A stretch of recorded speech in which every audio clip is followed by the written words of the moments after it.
Hi students, we continue with mathematics, and this is from national exams 2017 exam. And if you remember, we discussed it part one, whereby we solved the 5 questions, and today's session we're going to solve the remaining 5 questions. So to go straight forward to the questions, as you can see, question number 6 is our 6th question.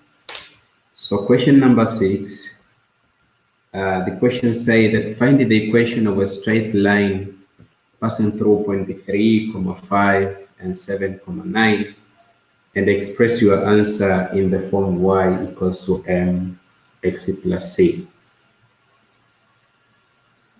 So I think you remember that having a line like this one, so this is y and this is x, and we have 2 points, point A, that is not to say A, 3, 5, and another point, 7, 9, just a symbolization. So this is x1, y1, and this is x2, y2. So we are supposed to find the equation of a line actually joining these 2 points. Equation of a line joining these 2 points. So what you're going to do here, first and foremost, we are going to find a slope, and you know that slope, which is slope. You know that slope, which is m equals to change in y over change in x. So slope here now, m is y2 minus y1 over x2 minus x1. And we have already assumed that x1, y1 is 7, 9, sorry, x1, y1, 3, 5, and x2, y2 is 7, 9. So the slope equals to 9 minus 5 divided by 7 minus 3, you get 4 divided by 4. So 4 divided by 4, it means the slope equals to 4. You know now the general equation of a line is y equals to m x minus x1 plus y1. So equation will be y equals to m, which is 1, x minus x1, which is 3, plus 5. So this is equal to x minus 3 plus 5. The equation is y equals to x plus 2. And as you can see, the equation actually is in the form of y equals to mx plus c. So I think it is clear. The equation is in the form of y equals to mx plus c. So we have already solved the question. We go to part 2 of the question. They say that the vertices of straight of a triangle are a 2, 3, 4, and c equals 4, 3. If the triangle is reflected in the y-axis, write down the coordinate of the image of point A, B, and C. So there is no need to draw a triangle, but we understand that if you are having XY plane like that, so the y-axis, x-axis, and you have point P, x, y here, and the mirror now is y-axis. So let me put P here, x, y, and your mirror is this one. We can say that so the image will be P dash, and P dash will be negative x, y. So what is changing here actually is is only the value of x. X is changing to negative. So we're going to say that being given a 2, 2, so will be transformed to a dash, which is negative 2, 2, b 3, 4, we transformed it to b dash, which is negative 3, 4, and c is 4, 3, will be transformed into c dash, which is negative 4, 3. So because the question says write down the coordinates of image of point A, B, and C, so we have seen that the images point A, B, and C are negative 2, 2, negative 3, 4, and negative 4, 3, respectively. Question number 7, we're supposed to rationalize the denominator of, so we were given root 2 over root 10 minus root 2. So how are we going to rationalize the denominator? Actually, we're going to say it is root 2 over root 10 minus root 2,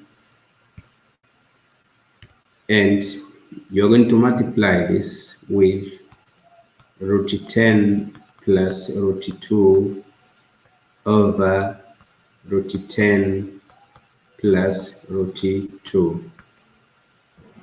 By using concept of difference of two squares, we know that a square minus b square is a plus b, a minus b. So having a square root of 10 minus square root of 2 times square root of 10 plus square root of 2, this is equal to square root of 10 square minus square root of 2 square. It is 10 minus 2 equals to 8. So in the denominator, you can multiply, you have root 2 times root 2 times root 10 plus root 2 times root 2 divided by 8 equals to root 20, which is actually 2 now, root 5 plus 2 divided by 8, and the result, when you divide by 2 both sides, then you're going to realize that we have root 5 plus 1 divided by 4. So this is our final results. Next question, that is question number 7b. Without using mathematical tables, find the value of 3 log 5 plus 5 log 2 minus 2 log 2, like that. Good. So we're going to say that this is equal to 3 log 5. So before I go there, I'm going to remind you of a rule. If you have log x power n, this is n log x. So it means now 3 log 5 base 10 plus 5 log 2 base 10 minus 2 log 2 base 10. This is equal to log 5 power 3 base 10 plus log 2 power 5 base 10 minus log 2 power 2 base 10. And we're going to use now law of multiplication and division at the same time. We're going to say that this is equal to log 5 power 3 times 2 power 5 divided by 2 power 2. And the result is log base 10, of course. Log 5 power 3 times 2 power 3 equals to log of 1000 base 10 base 10. It is log 10 power 3 base 10 equals to 3 log 10 base 10, and log 10 base 10 equals to 1. So we get the final result equals to 3. Question number 8. PR is isosceles triangle whereby PQ equals to PR and QS equals to SR. If S is a point between Q and R, prove that triangle PQS is congruent to triangle PRS. So we're going to draw isosceles triangle. So this is our isosceles triangle whereby we have PQR. We told that the PQ equals to QR. Good. And QS equals to SR. S is a point between Q and R. So this is a point between Q and R. So that is S. And we are told that QS equals to SR. So we are supposed to prove now that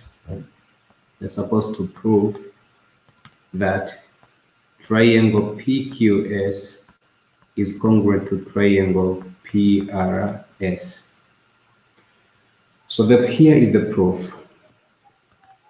We were given that actually in triangle PQS and triangle PSR, or we can say triangle PRS, we were given that PQ will be equal to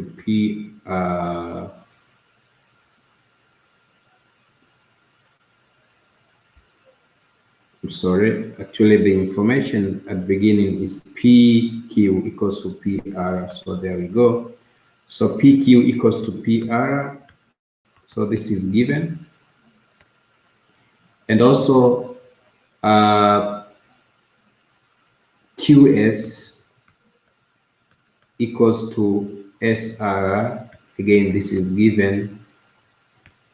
We go to PS is common side. PS is common side. So as you can see, we can conclude now that triangle PQS is congruent to triangle PRS, and we are using side theorem. So we have already shown that these two triangles are congruent. Next question, question number 8b. In the following figure, triangle ABC is similar to triangle PQR. AC is 4.8 centimeter, AB 4 centimeter, and PQ 9 centimeter. You are supposed to find the PR, put it X. So since the two triangles are similar, ratios of corresponding sides are equal. So we can say that AB over QP equals to AC over PR. You can say now that it is 4 over 9 equals to 4.80 over X. You cross multiplication here. Now you have XC equals to 9 times 4.8 divided by 4. By 4.8, it is 1 there. It is 1.2. You get 10.80 centimeter. Therefore, PR equals to 10.8 centimeter. Next question, question number 9. The side of equilateral triangle ABC are 10 centimeter, 10 centimeter. Find the length of MACD as AD in SAT form.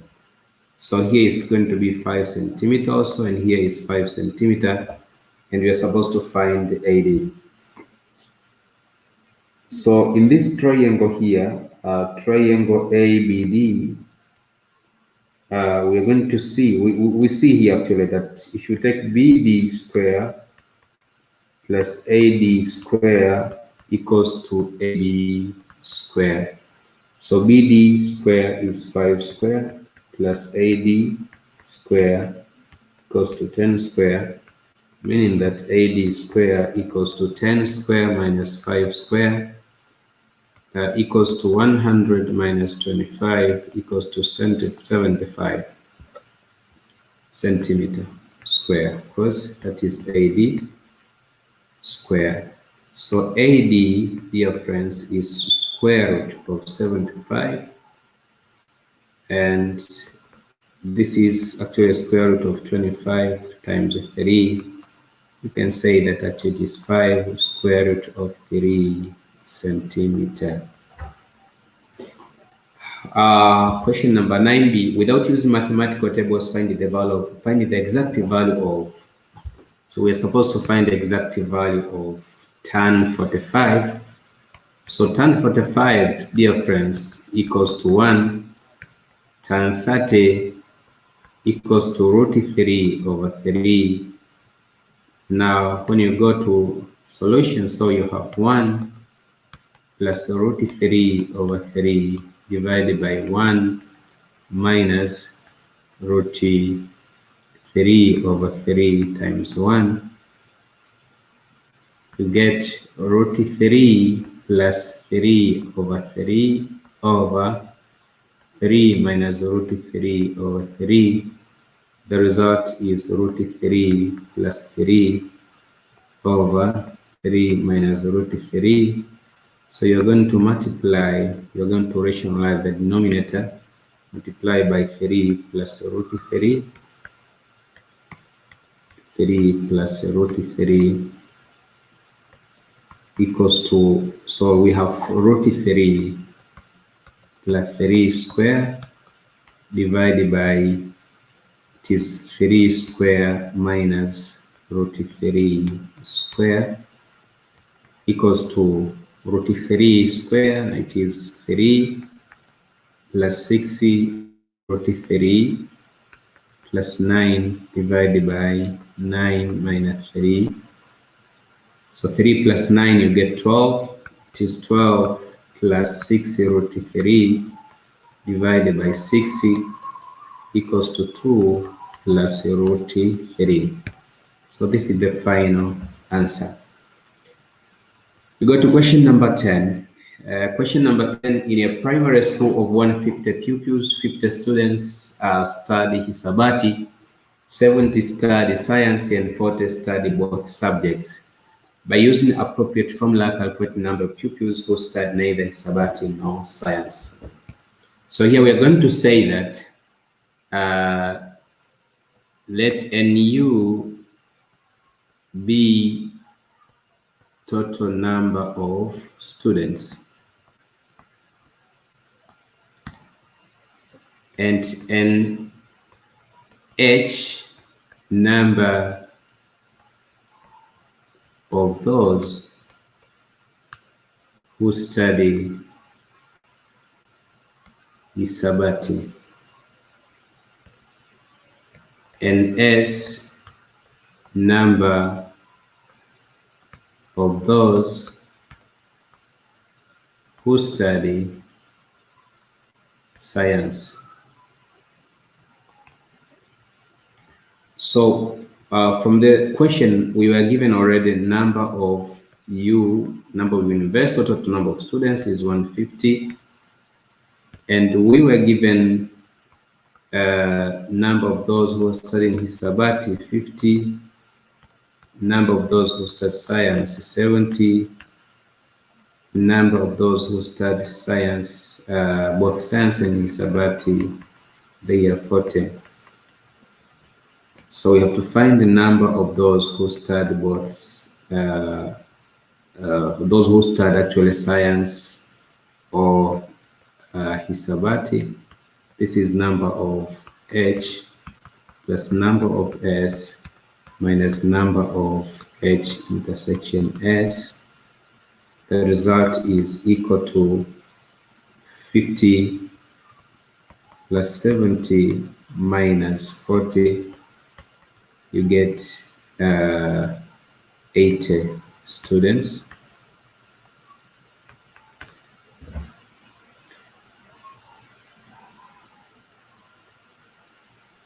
And actually not students, this is pupils. So now to get number of those who study neither science nor hisabati, we are going to take total number of students, number of university minus number of those who start science or hisabati. It will be 150 minus 80 equals to 70 pupils. I think it is clear. It will be actually 70 pupils. Question number 10b and the last part of our exam. The marks of 61 students are represented in the following table. So we are given marks in percentage and number of students. So from the table, answer the following questions. Which mark was scored by few students? You're going to check frequency. The marks with smallest frequency. So we can say here that 90% was scored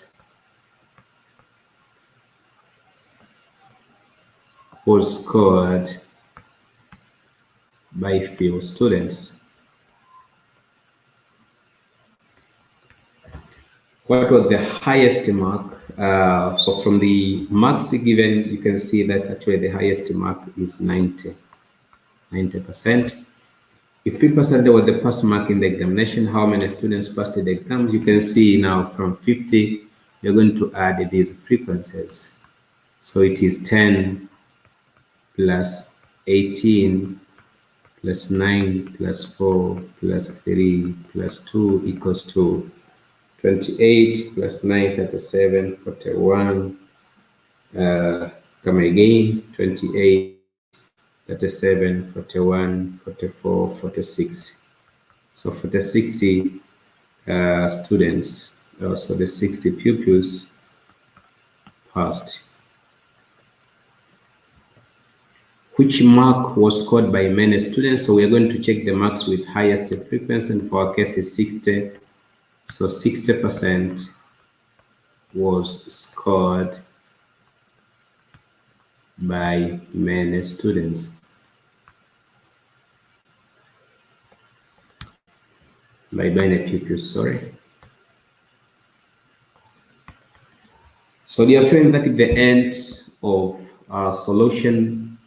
That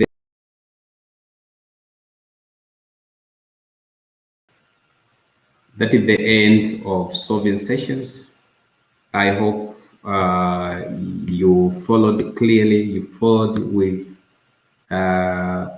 serious attentiveness, and I hope everything is clear. So if you have any question, please don't hesitate to ask your question so that probably we can clarify what is not clear to you. Don't forget to share this material with your friends, comment, like, so that we are going to reach as many students as possible. Thank you very much, and I wish you all the best in your studies.